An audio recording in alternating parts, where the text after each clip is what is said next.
esta disposición nueva de un continente de América está plasmada y resumida en el grito que día a día nuestras masas proclaman como expresión irrefutable de su decisión de lucha. Esa proclama es patria o muerte. Un guerrillero argentino haciendo historia en el corazón de las Naciones Unidas en 1964. 5 años antes, Ernesto Che Guevara junto a Fidel Castro triunfaron en la Revolución Cubana. La capital de Cuba presencia la entrada de los seguidores de Fidel Castro, episodio final en la lucha contra el régimen de Batista. Las tropas triunfadoras ocupan la capital para sofocar los disturbios e imponer el orden. Y en eso llegó Fidel. América Latina ha sido escenario de grandes revoluciones de izquierda, a veces armadas como la cubana o la mexicana, y otras que llegaron al poder desde las urnas, como la de Salvador Allende en Chile, a quien escuchamos aquí mismo en México, un año antes de triunfar. Porque un obrero sin trabajo, no importa que sea o no sea marxista, es un hombre que tiene derecho al trabajo y debemos dárselo nosotros.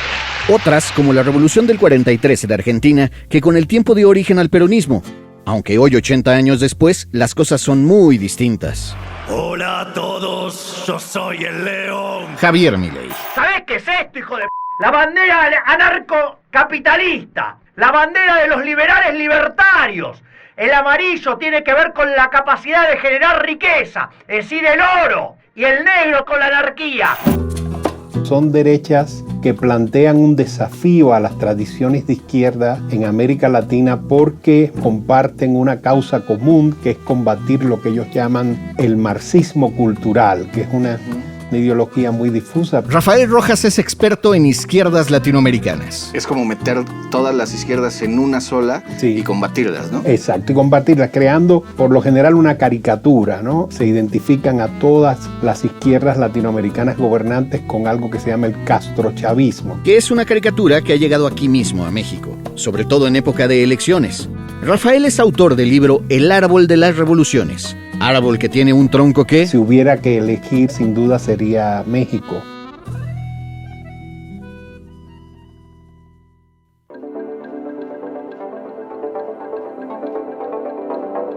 ¿En qué se parecen las revoluciones latinoamericanas del siglo XX? ¿Qué quiere decir que una revolución se mexicaniza? ¿Qué proponen las nuevas derechas frente a lo que llaman marxismo cultural? ¿Existe realmente una derecha en México? ¿América Latina tiene aún alma revolucionaria? Esto es Pasado Presente, un podcast del Centro de Estudios Históricos del Colegio de México en el que historiadoras e historiadores nos cuentan las bases para entender nuestro presente. Yo soy Javier Bravo y en este episodio platiqué con Rafael Rojas sobre las revoluciones latinoamericanas, la tradición regional de izquierda y las nuevas derechas que ganan espacio en la región.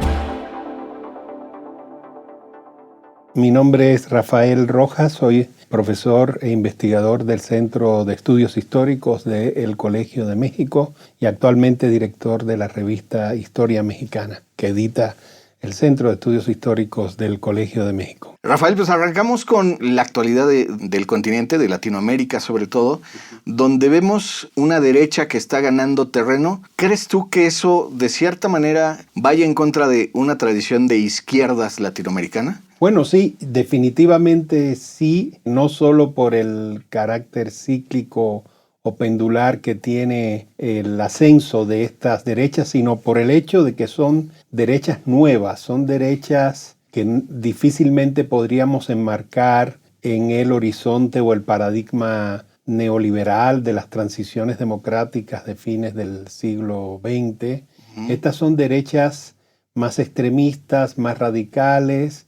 Algunos estudiosos como el argentino Pablo Stefanoni les llama alt-rights o derechas 2.0, digamos, pues son como una nueva generación de derechas extremistas, más propiamente del siglo XXI, que aprovechan muy bien la revolución tecnológica y todas las redes sociales y medios electrónicos propios del siglo XXI, pero que avanzan en un empaque ideológico que tiene ciertos elementos muy característicos de los extremismos de derecha, ¿no? Y son derechas que plantean un desafío a las tradiciones de izquierda en América Latina porque tanto en Brasil, en Argentina, en El Salvador, en las oposiciones más de derechas en Chile, lo que vemos es que estas derechas comparten una causa común, que es combatir lo que ellos llaman el marxismo cultural, que es una ideología muy difusa, pero que ellos atribuyen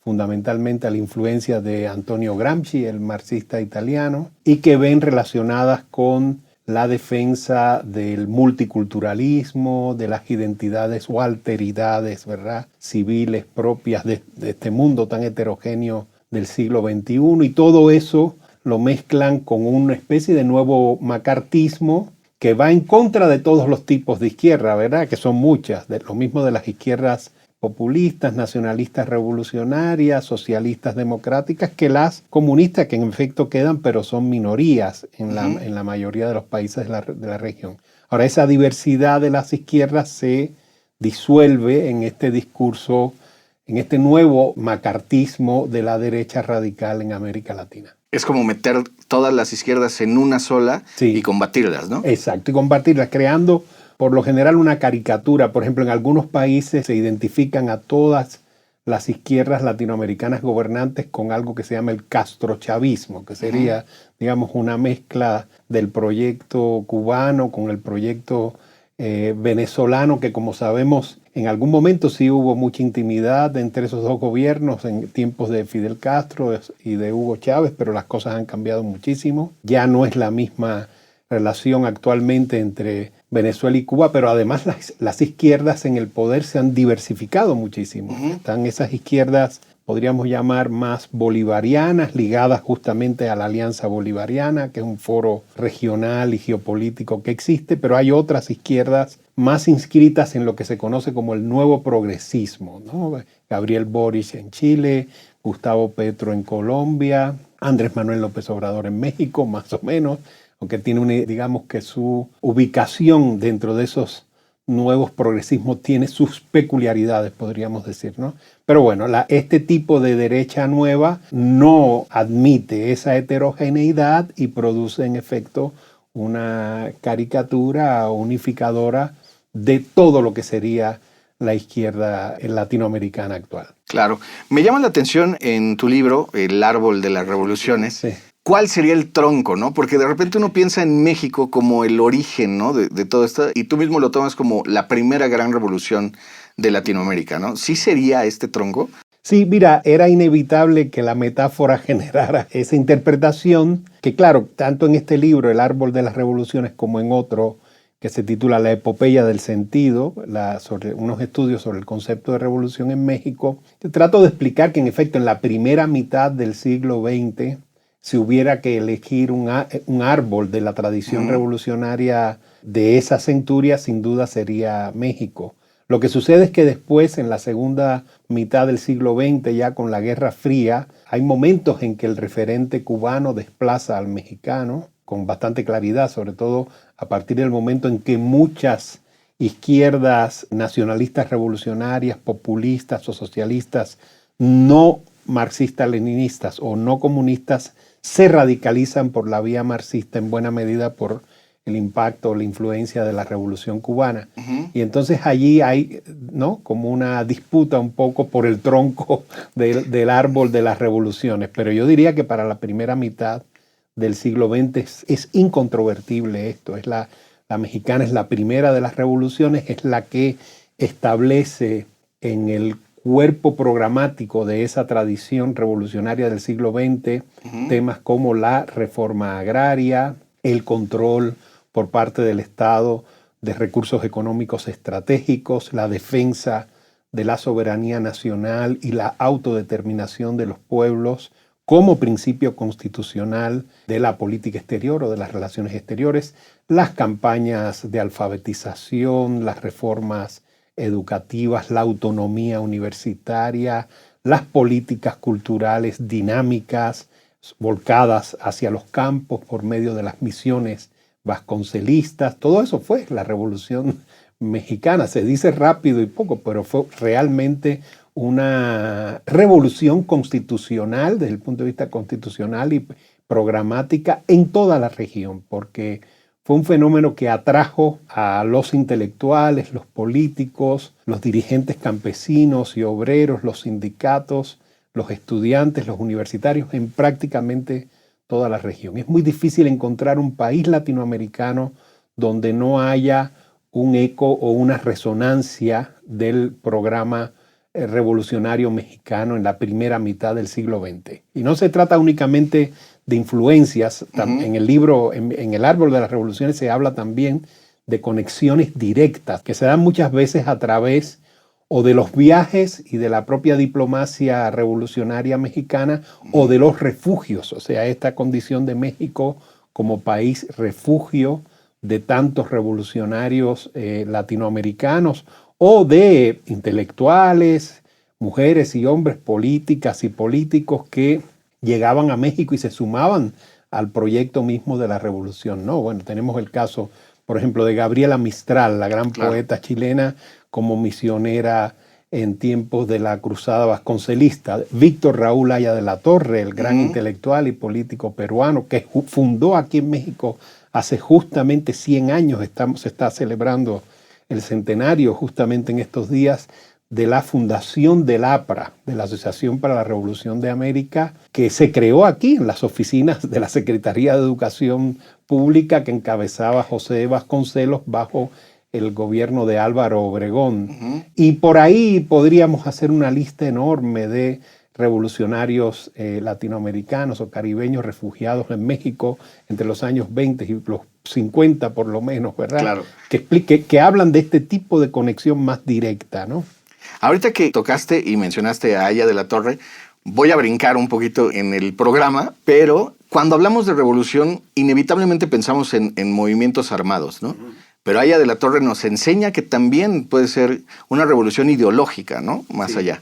Sí, en el siglo XX hubo todo tipo de revoluciones. Hubo revoluciones como la mexicana, la cubana, la sandinista, que llegaron al poder después de insurrecciones armadas. Sin embargo, hubo revoluciones que llegaron al poder por la vía electoral. La guatemalteca, primero en el periodo de Juan José Arévalo en los años 40, muy influenciada por la Revolución Mexicana, por cierto, y luego en la época de Arbenz siguió una ruta electoral democrática y luego fue invadida, derrocada salvajemente en los años 50.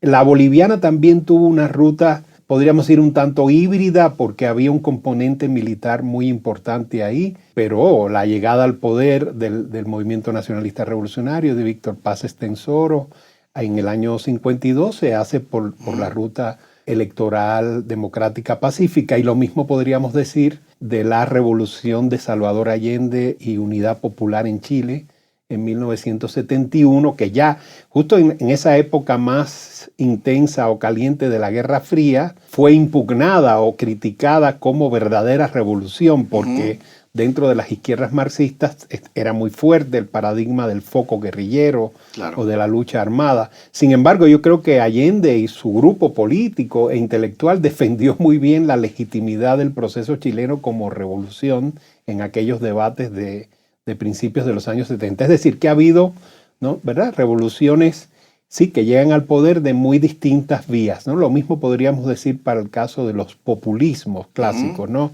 El varguismo y el peronismo. Hay autores que no los consideran revoluciones. Yo sí, en mi libro los incluyo dentro de esas 10 revoluciones del siglo XX latinoamericano. Lo que quiere decir que la ruta de llegada al poder no define realmente el carácter revolucionario de una revolución. Lo que lo define es su programa y su avance en un proceso de cambio social, económico, político y cultural profundo.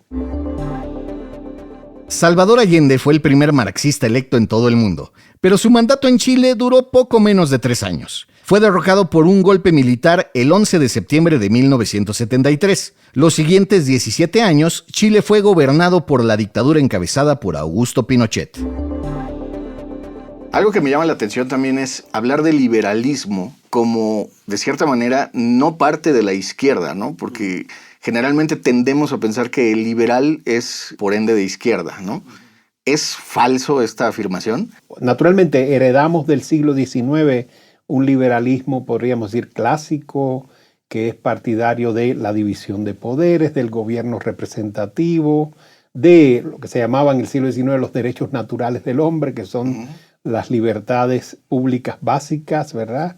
Los derechos fundamentales. Sin embargo, ya después de la Revolución Mexicana, ese liberalismo clásico del XIX quedó obsoleto frente a muchas de las demandas del mundo rural, del mundo obrero, de los jóvenes, de las mujeres, ¿verdad? Entonces vino una transformación ideológica muy característica del siglo XX. Surgieron los nacionalismos revolucionarios, los socialismos de muy distinto tipo, y hubo un liberalismo que se adaptó a ese cambio, y es el tipo de liberalismo que podríamos llamar social, ¿no?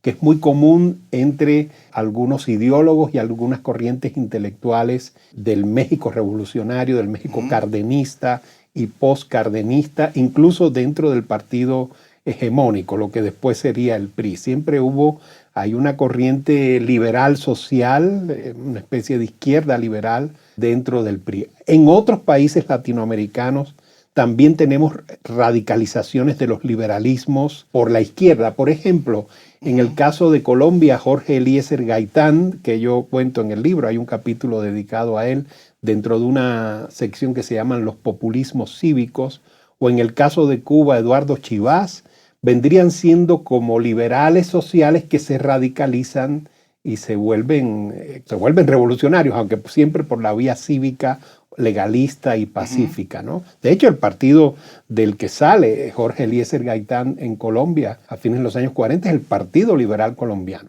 Ahora, como tú bien dices, hay otro liberalismo, que es el liberalismo que gira más hacia el anticomunismo, yo diría, en la Guerra Fría, y que desemboca en algunas defensas de los autoritarismos en América Latina, yo diría específicamente en la defensa de las dictaduras del Cono Sur. Es decir, hay mucho liberal latinoamericano justificando la doctrina de la seguridad nacional, es decir, esta idea de que Argentina, Brasil, Chile, Uruguay son países amenazados por el comunismo internacional y por lo tanto hay que crear restricciones de libertades públicas por medio de una junta militar o de una dictadura. Es decir, hay un liberalismo anticomunista autoritario que también actúa a favor de esos regímenes en la Guerra Fría. ¿Es una respuesta, digamos, natural a las revoluciones de izquierdas este autoritarismo? Yo creo que sí, aunque hay que recordar que el choque tal vez de ese liberalismo más autoritario, más anticomunista con las izquierdas viene desde antes.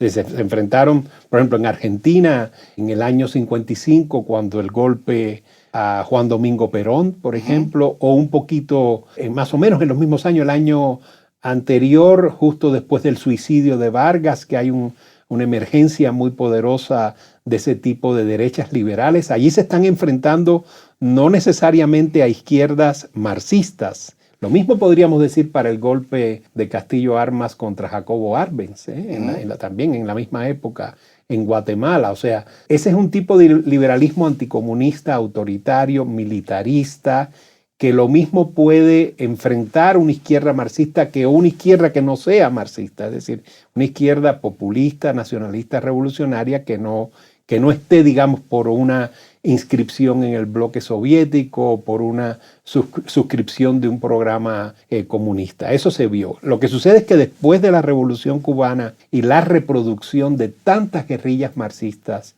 en la región, entonces sí, el anticomunismo, digamos, que adquiere un perfil más estrecho y definido en contra de esos movimientos, sí. En muchos casos, las revoluciones latinoamericanas encontraron respuestas en la ultraderecha con golpes de Estado que impusieron dictaduras como las de Brasil, Bolivia o la Junta Militar de Argentina.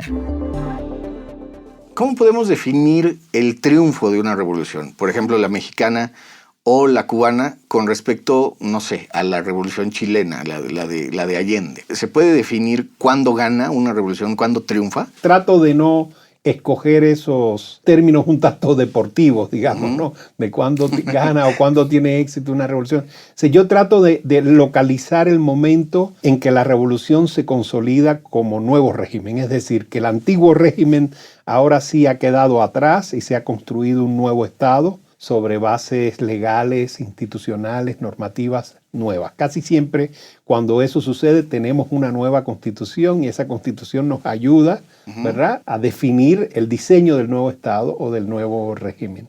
En el caso mexicano es clarísimo, yo diría que también en el caso cubano y yo diría que también en el caso sandinista. O sea, en el caso mexicano tenemos la Constitución del 17 y ya la formación de lo que se conoce como el sistema político mexicano, ¿verdad? Que es este partido hegemónico y presidencialismo fuerte, ¿verdad? Desde el maximato, pero más claramente a partir del cardenismo y el postcardenismo en los años 40, en los años 50, ¿verdad?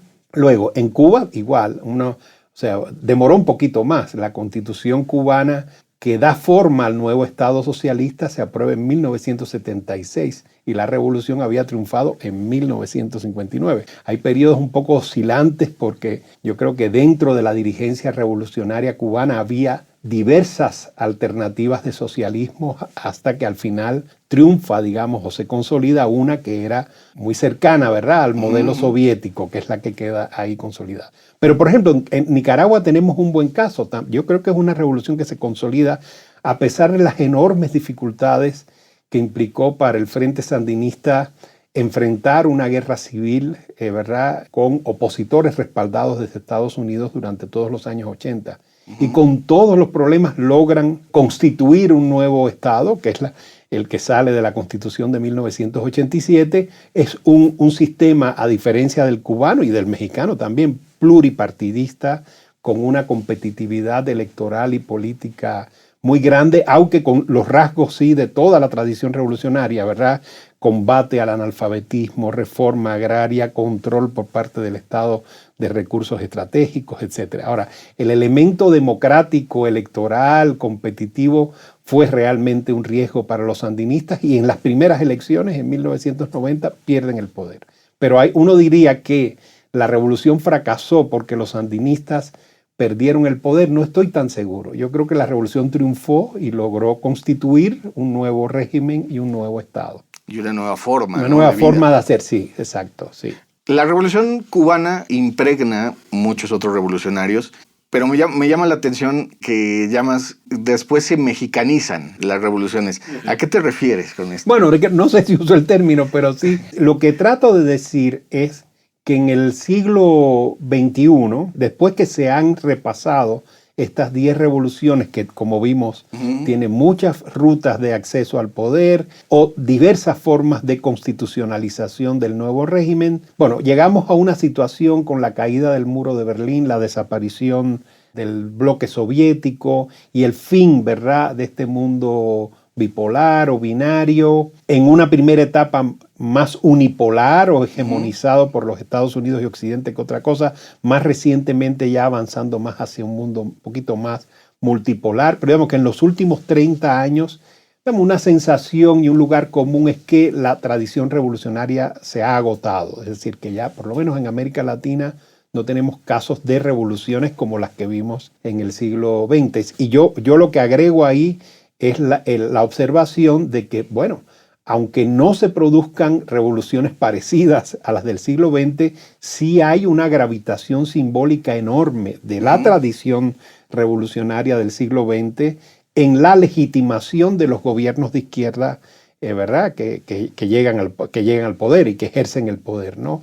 Entonces, nada más hay que revisar, por ejemplo, la simbología o la iconografía, ¿no?, de gobiernos como los de Hugo Chávez en Venezuela, Evo Morales en Bolivia, o más recientemente incluso los de Gustavo Petro en Colombia, o Andrés Manuel López Obrador y Morena en México. Es decir, hay un imaginario que proviene directamente de la tradición revolucionaria que sirve de legitimación para gobiernos que en efecto son gobiernos democráticos, pero que tienen programas de cambio social importante, ¿no? Entonces tenemos esa paradoja, digamos, la revolución no se verifica como proceso de cambio social y político, pero es un referente simbólico de mucho peso para estas izquierdas gobernantes. Y ahí es donde, haciendo, digamos, el balance, uno observa que al final, desde el punto de vista institucional, legal o constitucional, sería el proceso mexicano el que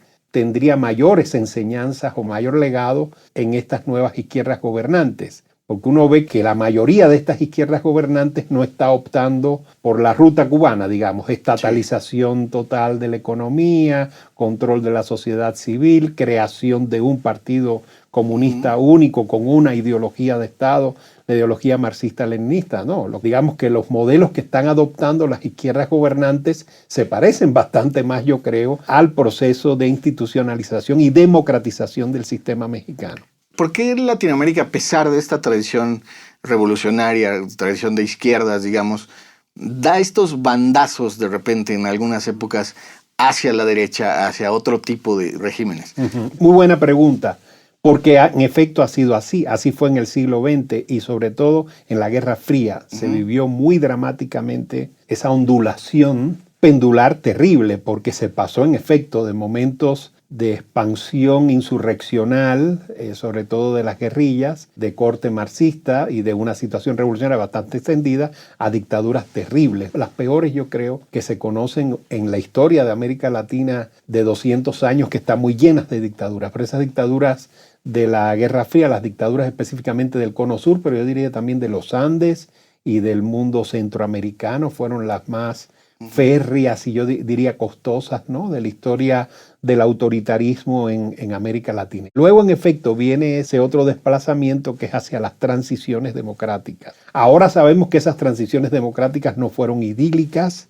En la mayoría de los casos, esas transiciones democráticas de los años 80, 90 y todavía a principios de los 2000 se dieron acompañadas de la introducción de políticas económicas neoliberales que empezaron, digamos, de un modo experimental durante las últimas dictaduras, y eso dejó un costo social tremendo de crecimiento de la pobreza, de la desigualdad, y creo yo que es otra vez la base de malestar y de agravios que explican el ascenso de las nuevas izquierdas gobernantes en el siglo XXI, en las dos primeras décadas, sobre todo en la primera década del siglo XXI, ¿verdad? Que surgió esta primera marea rosa o primer ciclo progresista, como se conoce en América Latina. Y ahora estamos, en efecto, en esta nueva ondulación que nos lleva a tu primera pregunta, que es que ahora estamos frente al ascenso de otro tipo de derecha. No son las derechas, por eso es que es muy fácil, digamos, en la opinión pública querer ver en un actor político nuevo la marca, ¿verdad?, o el sello de un actor político viejo, porque es más fácil entonces comprender su comportamiento, es decir, ya tienes un guión previo. Lamentablemente no es así. Estas nuevas derechas no son las derechas militaristas, anticomunistas de la Guerra Fría, tampoco son las derechas liberales o católicas, ¿verdad?, de mediados del siglo XX. Estas son nuevas derechas. Tienen de manera inquietante algunos elementos de nostalgia por aquellos regímenes autoritarios. Comparten varios de estos líderes como Javier Milei, por ejemplo, en Argentina, Jair Bolsonaro en Brasil, José Antonio Kast en Chile. Comparten una visión revisionista, podríamos decir, o una idea revisionista sobre el papel de los militares en las últimas dictaduras. Están por un cambio en la perspectiva de la memoria crítica que ha predominado sobre las violaciones a los derechos humanos en esos regímenes, algo muy parecido, por ejemplo, a lo que promueve Vox en España con respecto al franquismo y la transición. Y por otro lado, hacen un tipo de juego geopolítico a su vez muy peligroso que recuerda algunos elementos del trumpismo. Es decir, que son estas nuevas derechas con una serie de elementos alarmantes, pero todavía incipientes, ¿verdad? porque por lo pronto parecen respetar los ciclos constitucionales y las normas básicas del Estado, aunque pueden, por la vía de una realización muy profunda y plena de sus programas políticos, remover las bases de esas democracias, ¿no? Sin problema ninguno. Volvemos a México como base, ¿no? En México ha costado que entren estas nuevas derechas, sí, ¿no? Es muy interesante en eso el caso mexicano. Sí, yo diría que es de los pocos países de la región donde no localizamos una derecha así. Otro país, por cierto, sería Venezuela, donde ahora mismo, por ejemplo, se está organizando la oposición para competir en las elecciones frente a Nicolás Maduro, y hay una coalición. Uno no ve en esa oposición que está unida, ¿verdad?, elementos del programa de las nuevas derechas, ¿no? Yo diría más bien que es una oposición que está buscando el centro, ¿no?, para enfrentar al gobierno de Maduro. Lo mismo te diría en el caso de México. No, por supuesto que hay en la sociedad civil mexicana y en actores más laterales o marginales del sistema político mexicano aproximaciones al repertorio de las derechas extremas, pero no es así. Entonces la explicación probablemente venga por el lado de las hegemonías, ¿no? Lo mismo que pasa en Venezuela. Digamos, Venezuela sería un sistema político que trata de abrirse después de décadas de una hegemonía que es la hegemonía, digamos, del chavismo y el madurismo. En el caso de México no es una hegemonía muy prolongada, pero sí es muy poderosa, que es la hegemonía del actual proyecto gobernante de Andrés Manuel López Obrador y Morena. Entonces, frente a un sistema político muy hegemonizado, el avance de las oposiciones tiene que ser más discreto, digamos, ¿no? Entonces te puede confrontar, ¿verdad? Una hegemonía, claro, no puede ser sobre la base de un proyecto político extremista. En el caso de Milei, por ejemplo, lo vemos muy claramente. Su consolidación se debe al vacío político, al desplome justamente de la hegemonía peronista kirchnerista, digamos. Es como un movimiento político que fue muy poderoso, pero que se fue desfondando, y en ese vacío emergió Milei como alternativa, ¿no? Y en estos casos, como Venezuela o México, todavía tiene... Sí, hay que enfrentar una mole, digamos, un edificio muy poderoso ahí, sí, exacto. Personajes como Xiomara Castro, Boric, por ejemplo, está en buenas manos esta tradición revolucionaria latinoamericana. Yo, no los veo realmente como actores revolucionarios en el sentido en el que se describen, digamos, todas esas revoluciones entre la mexicana de 1910-11 y la sandinista entre el 79 y el 90. No están haciendo revoluciones como las que conocimos, ¿verdad?, en la América Latina del siglo XX, pero sí son líderes y movimientos políticos y programas políticos de las nuevas izquierdas, actuando en marcos democráticos que respetan, ¿verdad?, estos líderes, ¿no? Y que por lo tanto tienen que jugar con estas reglas de las hegemonías, ¿no? Y de las mayorías y de las minorías en contextos constitucionales, legales y electorales democráticos. Y veo algunas diferencias entre ellos también. Yo creo que el caso de Gabriel Boric, el Frente Amplio y toda esa corriente juvenil que él representa, los veo muy, muy bien localizados en esto que se conoce como el nuevo progresismo latinoamericano, que se puede leer muy bien en el proyecto de constitución que no triunfó en el plebiscito chileno. En el caso de Xiomara Castro veo menos colocada, digamos, la oferta de su proyecto político dentro del nuevo progresismo. Lo veo más cerca todavía de la corriente bolivariana, por un lado, y por el otro, evidentemente, del proyecto de Andrés Manuel López Obrador y Morena en México. Hay una gran interlocución entre los dos presidentes y evidentemente entre los dos proyectos políticos. Boric propuso una constitución con tintes progresistas, con artículos para proteger al medio ambiente, la equidad de género y los derechos de la comunidad LGBT, entre otras cosas. En 2022, los chilenos la rechazaron con un referéndum, pero un año después, un grupo de legisladores de derecha propuso una opción de tendencia conservadora en la que limitaban, por ejemplo, los derechos de las mujeres y las políticas sociales, que tampoco admitieron. Así que después de muchas vueltas, resulta que la de Pinochet de 1980 sigue vigente. En este caso, ¿en dónde está México actualmente? Bueno, buena pregunta también. Hay elementos, en efecto, del proyecto de López Obrador y Morena que coinciden con estos perfiles más del nuevo progresismo, tipo Lula, Petro, Boric. Hay otros que no.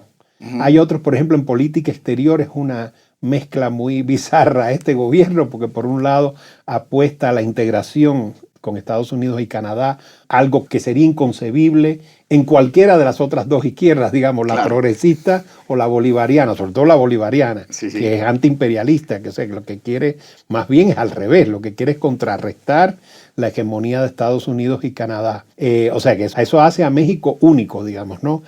Pero por el otro lado, cuando en el ejercicio, sobre todo en la ejecutoria de su política hacia América Latina, México en varias crisis y situaciones complejas que ha habido en estos 6 años ha jugado más del lado, creo yo, bolivariano que del lado progresista. Entonces es una mezcla de muchas cosas. Tiene un poquito de todo. Un poquito de todo.